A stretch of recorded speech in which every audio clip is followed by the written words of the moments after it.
தமிழக வெற்றி கழகத்தோட தலைவர் விஜய் அவர்கள் வந்து இப்ப 2வது மாநில மாநாடு அறிவிச்சிருக்காரு.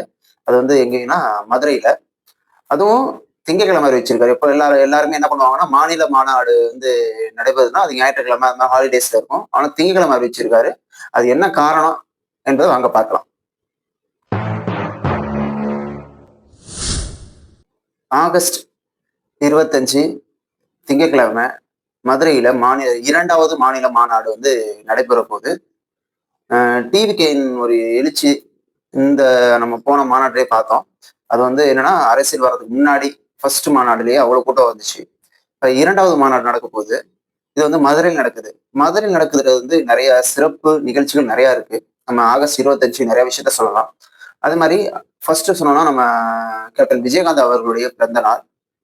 2வது வந்து விஜய் அவர்களுடைய திருமண நாள் கூட. எம்ஜிஆர் அவர்கள், கருணாநிதி அவர்கள், அண்ணா அவர்கள், அப்புறம் எம்ஜிஆர் அவர்கள் ஜெயலலிதா அவர்களுக்கு செங்கோல் வழங்கிய நாள்.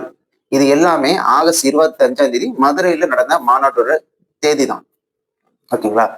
இது அந்த தேதி நடத்தின நிறைய மாநாடு வந்து மாநாட்டுக்கு அப்புறம் நடந்த அரசியல் நிகழ்வுகள் வந்து பெரிய வெற்றியை பெற்றிருக்கு. இதுவரை நடந்த மாநாடுகள் எல்லாமே பெரிய வெற்றி அடைஞ்சதுனால, இந்த மாநாடும் ஆகஸ்ட் 25 தேதி குறிச்சிருக்காங்களான்னு தெரியல. இந்த மாநாட்டுக்கு வந்து பெரிய வரவேற்பு இருக்கு. ஏன்னா நம்ம ஆல்ரெடி ஒரு வீடியோல பேசியிருக்கோம். விஜய் அவர்களுடைய ஒரு இம்ப்ரூவ்மெண்ட் கொஞ்சம் கொஞ்சமா நாளுக்கு நாள் வந்து இன்க்ரீஸ் ஆகிட்டே இருந்திருக்கு. அவரு ஃபர்ஸ்ட் வந்து ஒரு அறிக்கை விடுறதா இருந்துச்சு. நிறைய அரசியல்வாதிகள் வந்து நிறைய விஷயம் சொன்னாங்க. என்ன சொன்னாங்கன்னா, வீட்டுல உட்காந்துக்கிட்டே ஹோம் பேஸ்ட் ஒர்க் பாக்குறாங்க அப்படிங்கிற மாதிரி சொல்லிட்டு இருந்தாங்க. அதை வந்து அதாவது என்னன்னா, இப்போ எல்லாரும் ஒரு பாலிடிக்ஸ் பண்றாங்க அப்படின்னா, இவரும் அந்த பாலிடிக்ஸ்குள்ள வரணும்னு நினைக்கிறாங்க. இப்ப எல்லாருமே வெளியே வந்து இப்ப சீமான் அவர்கள் நிறைய அரசியல்வாதிகள் வந்து வெளியே வந்து ஒரு பேட்டி கொடுக்குறாங்க. இல்ல எல்லா விஷயம் பண்றாங்கன்னா, அதே தான் விஜய் அவர்களும் பண்ணணும். அப்படிங்கிற விஷயத்த எல்லா அரசியல்வாதிகளுமே வச்சுட்டு இருக்காங்க. ஆனா, இவரு புதுவிதமா நிறைய விஷயங்கள கையாளுறாரு. அறிக்கை விடுறதாகட்டும், எல்லா விஷயத்துக்கும் பேசாம பர்ட்டிகுலரா சில விஷயத்துக்கு பேசுறதாகட்டும். இப்போ லாஸ்டா அஜித் குமார் அவர்களுடைய கண்டன ஆர்ப்பாட்டம் கூட 20 மினிட்ஸ் தான் நடத்தினாரு. அது அவர் பேசுனது 5 மினிட்ஸ் மட்டும் தான். அத நிறைய பேர் வந்து எதிர்ப்பு தெரிவிச்சாங்க, கலாய்ச்சாங்க. இது மாதிரிதான் கண்டன ஆர்ப்பாட்டம் நடத்தணும் அப்படின்னு சொல்லி நிறைய பேர் கலாய்ச்சாங்க. சில பேர் ஆதரவு தெரிவிச்சாங்க. அதாவது எவ்வளவு பேசுறது முக்கியம் இல்ல. நம்ம என்ன பேசுறோங்கிறது தான் முக்கியம். அது கரெக்டா அவர் பேசியிருக்காரு அப்படின்னு நிறைய பேர் ஆதரவும் தெரிவிச்சிருந்திருக்காங்க. அப்படி பார்க்கும் பொழுது எதிர்ப்புகளும் சரி, ஆதரவும் சரி, இரண்டுமே வரும். சில ஒரு விஷயம் நடக்கும் பொழுது அது எதிர்ப்பு கம்மியாகி இப்ப ஆதரவு வந்து கொஞ்சம் அதிகரிச்சுக்கிட்டே இருக்கிற மாதிரி எல்லாருக்குமே ஃபீல் ஆகுது. நிறைய அரசியல் விமர்சகர்கள் வந்து என்னன்னா, ஃபர்ஸ்ட் சொன்னதை விட இப்ப வந்து 5ன்னு சொன்னாங்களா, அவருக்கு ஓட் பர்சன்டேஜ் அண்டர்ஸ்டன்ட் சொன்னாங்க ஃபர்ஸ்ட் எல்லாருமே.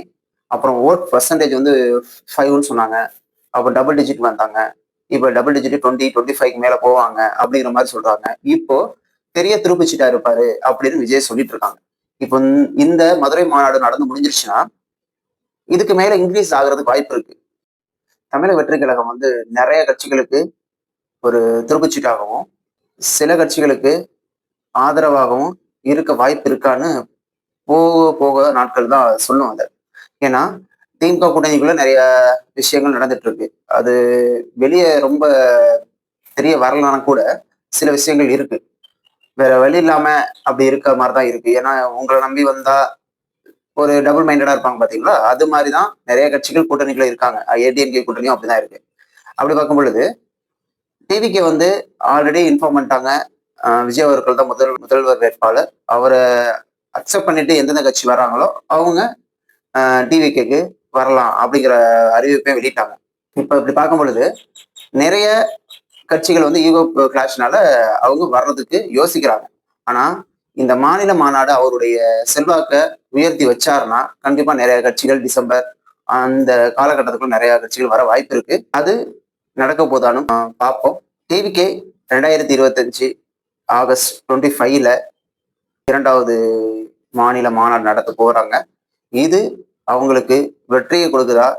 இல்ல சிக்கல்களை கொடுக்குதா? இல்ல அந்த மாநாடுல நிறைய சர்ப்ரைஸ் எதுவும் இருக்கா?